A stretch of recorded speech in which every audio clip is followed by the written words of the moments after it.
Hey Eurofans, so the show is over. What did we think? What did we think? Well, I decided to give a bit of a review of the whole Eurovision Song Contest, looking at the good, the bad, and the simply outrageous. So let's begin. First of all, let's look at the good. Let's look at the production of the show first. I know there were some issues with this year's production, but there were some good things. I love the opening. I love Netta flying in the jumbo jet. I thought that was great. So much fun. I love the triangles. You know how the triangle motif and the triangles above the stage making the country's flags of colours, how they were used. I like that a lot. And I also like the graphics they used on the scoreboard when they flew over the stars to different countries. I thought that was great. Asi Azar for me was a standout. I thought he was a great host. I will talk about the host later on, but he was great. I thought he's a bit of a natural. So I look forward to seeing him again sometime soon, I hope. And having people like Itzhak Cohen, the first Israeli winner coming back to do the Israeli votes, Gali Atari singing Hallelujah, Dana International, and Netta. Having those past winners come back, it warms the cockles of this cold Eurovision bitch's heart. It really does. I live for that kind of thing. I thought that was great. Okay, moving on. Netherlands winning. Definitely a great thing. I'm so happy Netherlands have won. And it means I'm going next year. And I'm so thrilled because it's so near. I'm going to get the Eurovision train from St. Pancras to Amsterdam or Rotterdam or whichever dam it is. I'm so thrilled. And as someone who is a bit older and remembers Eurovision in the 90s, some of my favourite Dutch acts are from the 1990s. I'm so thrilled that Netherlands have won after such a long time. So dead happy with that. Other good thing, Norway topping the televote. Yes, yes, yes. I mean, oh, I love it. I love it. I'm so happy for Norway. One of my favourite songs, Spirit in the Sky. I adored it. I listen to it every day. I'm so happy that won the televote. I really did. Especially after rumours that the jury show wasn't that great. I'm so happy that they did win the televote. Shalva performing in the second semi-final.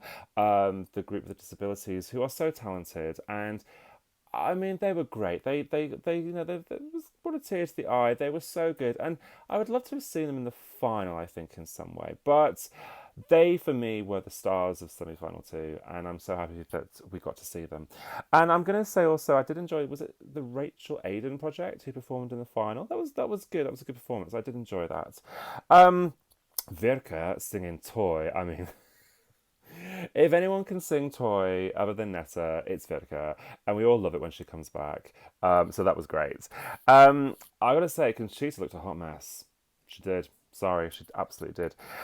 Italy coming second. I'm really happy with that. That is a deserved second place. I did think before the shows, before we saw the rehearsals, that it was going to be a fight between the Netherlands and Italy. If I'm honest, I didn't think it was going to be between those two, but of course then we saw Australia staging and everything changed. But I'm really happy for Italy, and also it's a smack in the face of their politicians that said that the song was not Italian enough to do well at Eurovision. Well, screw you. Italy came second with a great song, so well done, Mahmoud. Overall, I do think that the song quality of the grand final was good. I thought the running order worked well. So it was a great show. I really enjoyed it. Okay, so let's look at what was bad. Oh god, it was too long, wasn't it? And especially between when Spain finished until we got the first results. God, that just seemed forever. Was it like 35 minutes? It may have had to do with something, the fact that they were just organising stuff with Madonna, but I mean, that was long. That was a long time for an interval. And we were kind of getting a bit itchy feet, a bit bored. Yeah, that I think they need to cut that down. I think it should just be last song, rerun, hear the recap of the songs, do some sort of interval act, do the recap again, and then just go straight to the jury votes. Get it in within 15, 20 minutes. Four presenters is too much. It doesn't work. It didn't work in Portugal, and I don't think it worked very well this year. It doesn't give you the opportunity to build a rapport. There's just too many of them.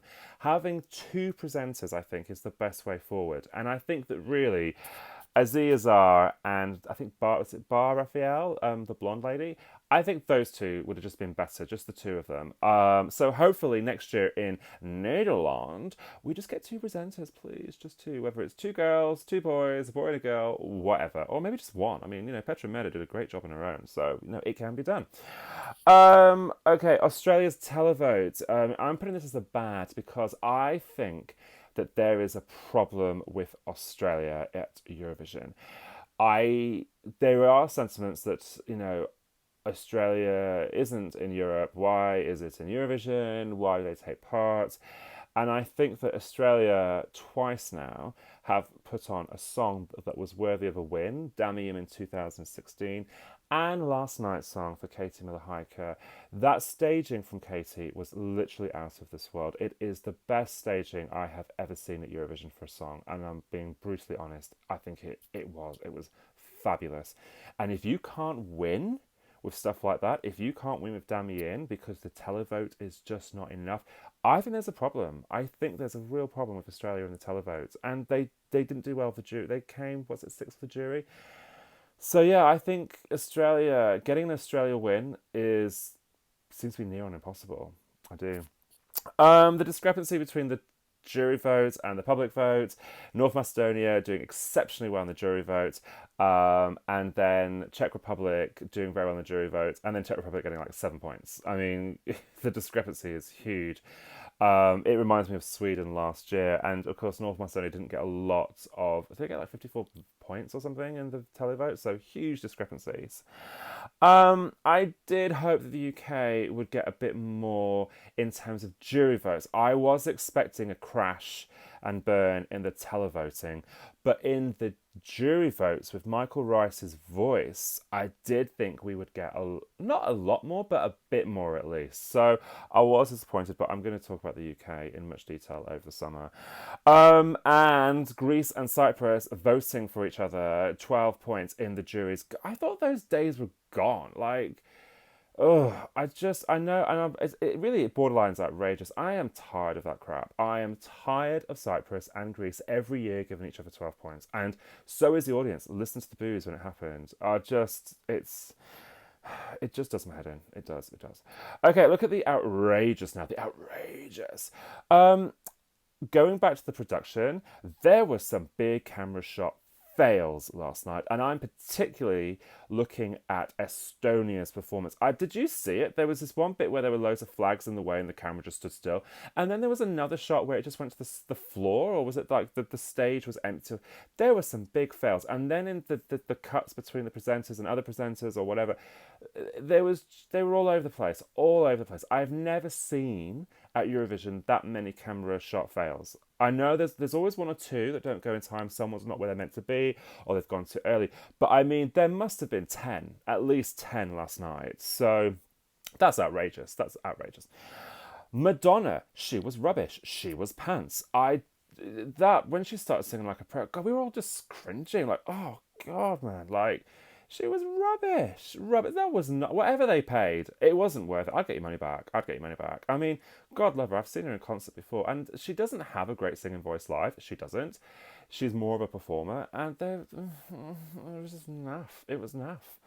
And finally, I am going to mention Iceland and Hattari showing those Palestinian flags. Now, I am not educated enough, I'm not intelligent enough, and I'm not well informed enough to give a view about the Israeli-Palestinian conflict. All I'm going to say is that Hattari knew what they were doing, we knew they were going to do something, and those boys and girls have got balls bigger than the size of Eyjafjallajökull, Kokol, whatever that volcano is in Iceland that caused all that problems a few years ago.